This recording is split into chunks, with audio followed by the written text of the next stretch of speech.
Well, it's a good evening from wherever you're watching us from. You're just in time for the 9 p.m. wrap live at our Orbit TV studios. I am your one and only Captain Jesse Gitonga. Landing is disengaged. Let's take off.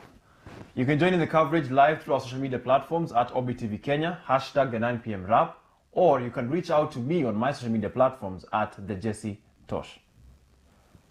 President William Ruto has announced a major shift in Kenya's higher education financing, saying every student admitted to a public university or college will receive full government funding under proposed reforms. Speaking at State House while receiving the report, Developing a New Vision for Kenya Towards a First World Nation, Ruto said the reforms now before Parliament are aimed at ensuring equal access to higher education regardless of a student's financial background. He also said that the previous funding models failed to meet the needs of both the students and universities. Under the proposed changes, parents who can afford to contribute may do so, while the government will fully support those unable to pay. Worked on what we thought was equity, where we said parents will contribute a small portion, we will give a portion of loan, we will give a portion of scholarship. That creates equity, but it's not good enough. Now we are moving to universal under the amendments we have taken to Parliament. So going forward, any university, any student, so long as they have passed their exam and they have been placed in a college or a university, each one of them will get full funding for their higher education. It will be the choice of parents if they want to pay. But if parents don't want to pay, we now have a model that will pay for every child. The National Criminal Investigations Academy, in partnership with MCOPA, has launched a 2-day basic crime scene investigation workshop, bringing together detectives from different regions to enhance the skills of detectives handling cases within MCOPA's operational environment. The training focuses on the crime scene management, evidence preservation, documentation, collection and handling to improve the quality of investigations and evidence presented in court. NCIA Deputy Commandant Steve Chacha said continuous professional training and strong partnerships between law enforcement and the private sector are key to building in investigative excellence, improving public safety and supporting the administration of justice.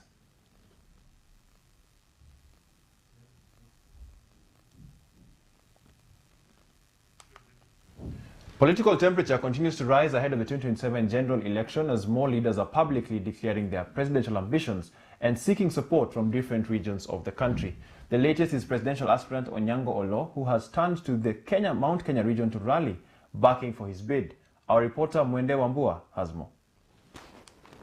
In a move to woo Mount Kenya, presidential aspirant Onyango Olo has called on voters in the region to back his 2027 presidential bid, saying the time has come to build broader political alliances across the country. Olo said this in Sagana, Kirinyaga County, during the commissioning of the Freedom and Opportunity Party Central Region office, saying that he had stood with leaders from the region in the past and expressed hope that the support would now be reciprocated. Wakati jamii ya Wajaluo na Wakikuyu wameungana, mara kwa mara tumeona maendeleo, tumeona mafanikio. Tuliungana wakati wa kutafuta uhuru wa nchi hii yetu. Tulifaulu hatukufaulu. Si uhuru ilikuja, baadaye nchi ikachukuliwa ikapelekwa ikawa vibaya sana. Tukaungana tena wakati tunatafuta multiparty. Matiba na Rubia wakafungwa pamoja na Raila. Multiparty ilikuja, haikukuja. Olo, who is the former Secretary General of the former President Uhuru Kenyatta's National Alliance Party, said closer cooperation between the Luo and Kikuyu communities would strengthen national unity and provide stable leadership. But unlike all the parties before us, the ultimate objective is not just to get into government or to form a government. The ultimate objective for us as a party is to transform lives, to ensure that we bridge the gap between the rich and the poor, and that for once there be a party that will serve the common man and not one that will serve the leadership of the country. On his part, Kirinyaga politician Joe Mathai also threw his weight behind Oloo's candidature, saying the Freedom and Opportunity Party continues to attract growing support across the central region. Hawa watu wanasema ile safari baba alibakisha tu. Tutaongea na Kaara, chairman wetu, simama nunulia PL kiatu. PL, unaona? People are very proud to have that card. With the 2027 general election drawing closer, political aspirants are expected to intensify their campaigns as they seek to build regional alliances and expand their support base across the country. Mwende Wambua, Orbit TV, Nairobi.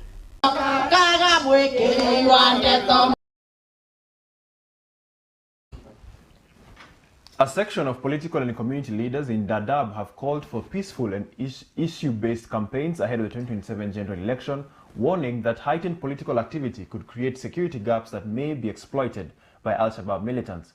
The leaders spoke during the campaign launch of Dadaab parliamentary aspirant Abdike Abdullahi Dubo, who urged residents to remain vigilant and continue supporting security agencies to safeguard the peace achieved in the region.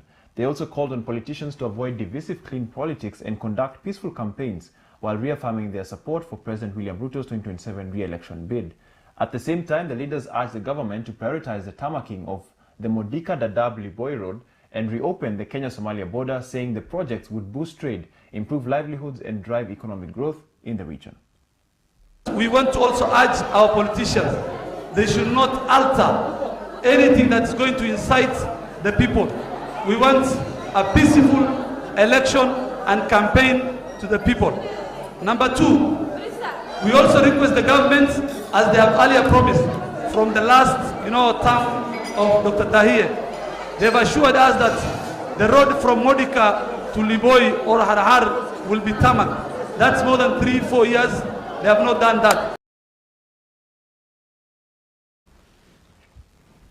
Prime Cabinet Secretary Musalia Mudavadi has urged young people across Eastern Africa to reject violence, tribalism and divisive politics, saying lasting peace and unity are essential for the region's future.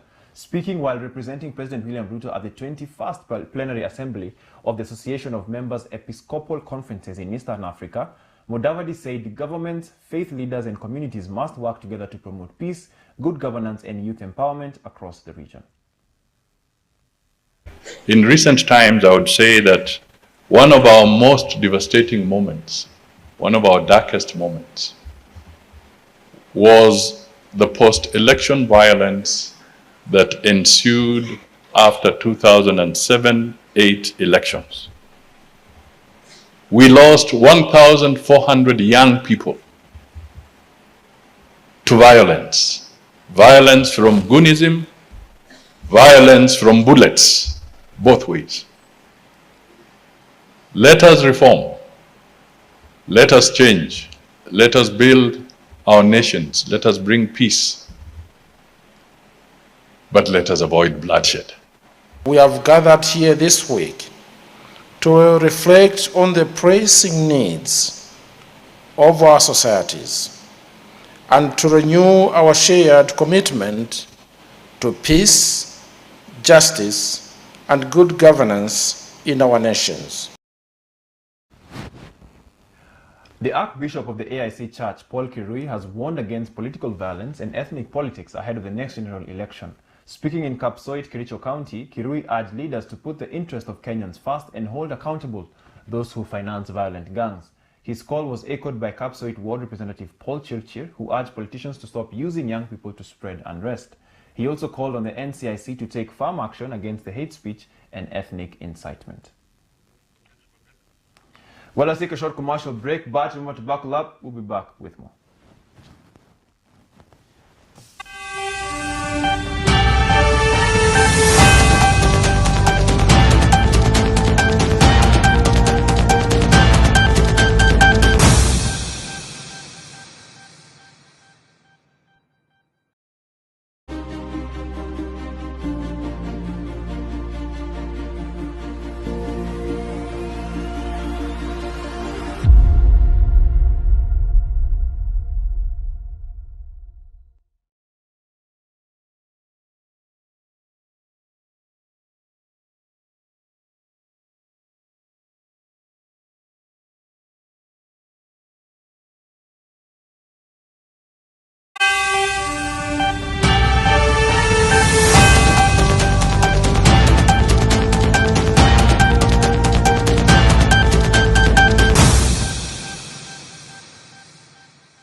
Welcome back. Now, to the people who like kitchen stuff, a simple act at your kitchen sink could be the difference between good health and a serious disease. A groundbreaking report released at the Central Bank of Kenya Institute of Monetary Studies has revealed 8 easy household methods that can reduce pesticide residues in daily vegetables by up to, get this, 72.4%. The study, conducted by the Kenya Organic Agriculture Network along with the Root to Food Initiative and the Heinrich Böll Foundation, tested 45 samples of onions, kales, spinach and tomatoes from Nairobi and Nakuru markets. Researchers found that soaking vegetables in salty water, washing them under running water and cooking them yielded the highest overall pesticide reduction. Bulb onions showed the most impressive results, achieving near total pesticide elimination of up to 99.7% across all tested methods. Tomato and spinach also saw significant cleaning results when soaked in baking soda or salty water before washing and cooking. Experts at the Food Safety Stakeholders Forum are now urging households to adopt these rudimentary kitchen practices to safeguard public health and make everyday meals safer. County education chiefs are facing increased accountability over delays in submitting capitation data as the Ministry of Education moves to strengthen oversight and ensure timely disbursement of funds to schools. The government says the accurate and timely submission of learner data is critical to improving transparency, eliminating irregularities, and ensuring schools receive the capitation funds they are entitled to. Last week, the CS directed that we need to engage all the stakeholders as a matter of urgency to identify needs of the learners countrywide. And they said without doing needs assessment, it is not possible for the factory to be useful. And therefore, this meeting becomes very critical because the directors who are here are the ones with the students on the ground. We are happy to announce that this day, after today's engagement, we should be able to come up with a tool to help us know the needs of all the learners so that the factory can be useful in giving specific devices to address specific needs of all the learners.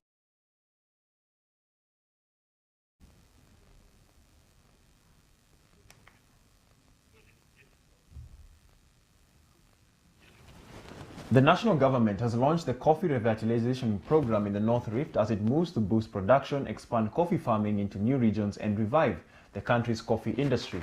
Speaking during the regional launch in Eldoret, Cooperatives and MSMEs Development Cabinet Secretary Wycliffe Oparanya said the government targets to triple Kenya's annual coffee production to 150,000 metric tons by 2030. Oparanya said the government is implementing reforms to improve payments to farmers, clear historic cooperative debts, and expand support through seedlings processing facilities and affordable financing to strengthen the sector.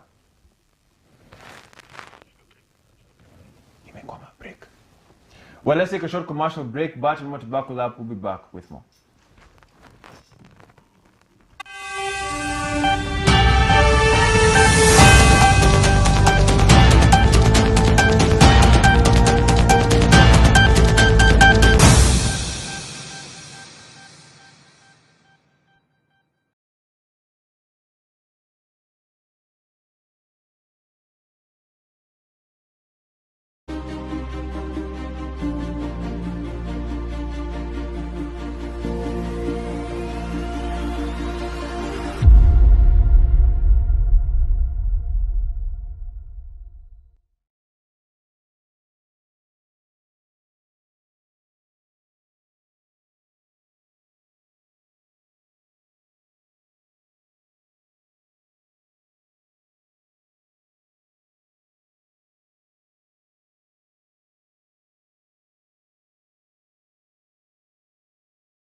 Welcome back. Now to some sports. The 2026 SportPesa National 7 Circuit is set to get underway this weekend with the 17th edition of the Princeall Sevens at Nakuru Athletics Club.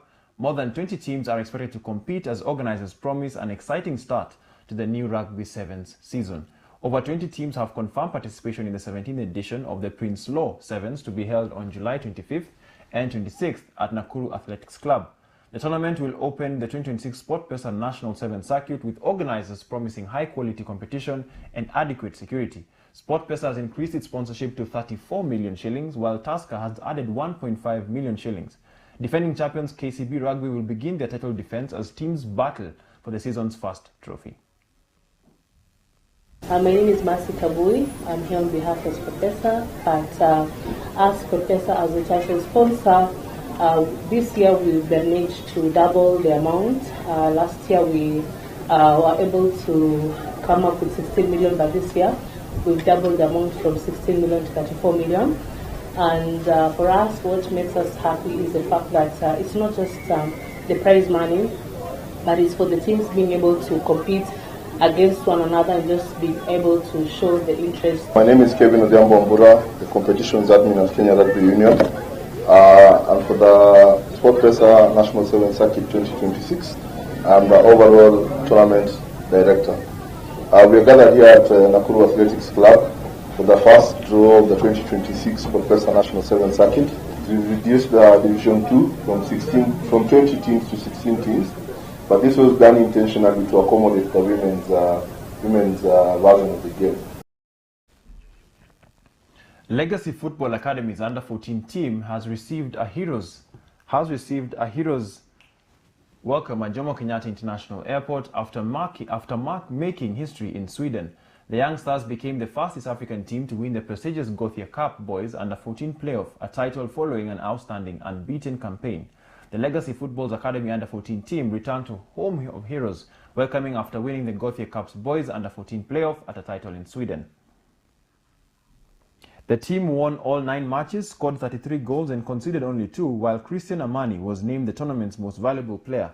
Head coach Derek Ochieng said the victory was a reward for the players' determination and belief after last year's semi-final exit. Kwa majina naitwa Christian Amani, nacheza Legacy. Mimi ni offensive na tumekuwa na trip poa, vile tumeenda huko.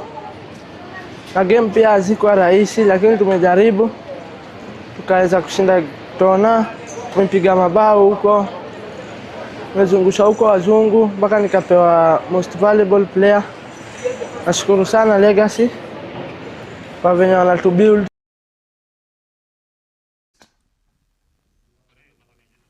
Harambee Stars eligible prospect Make Nelson Afri Akumu has moved a step closer to Bundesliga football after being included in FC Köln's first team pre-season preparations ahead of the 2026-2027 campaign. Despite officially belonging to FC Cologne too, the 18-year-old attacker also featured in the club's official media day, highlighting his growing reputation. Born in Berlin to a Kenyan father and an English mother, Akumu remains eligible to represent Kenya despite previous appearances for Germany's under-17 side, as he has yet to play a senior competitive international. The versatile winger, regarded as one of Kenya's overseas talents, has already featured in Cologne's opening pre-season friendly. Fellow winger Linton Miner, who is also eligible for Harambee Stars, has been approached by coach Benny McCarthy, although he is yet to decide on his international future. Well, we have arrived at our destination. Hope you enjoyed the flight. I have been your one and only Captain Jesse Gitonga. Thank you for tuning in. Have a good night. Oh, and don't forget, and now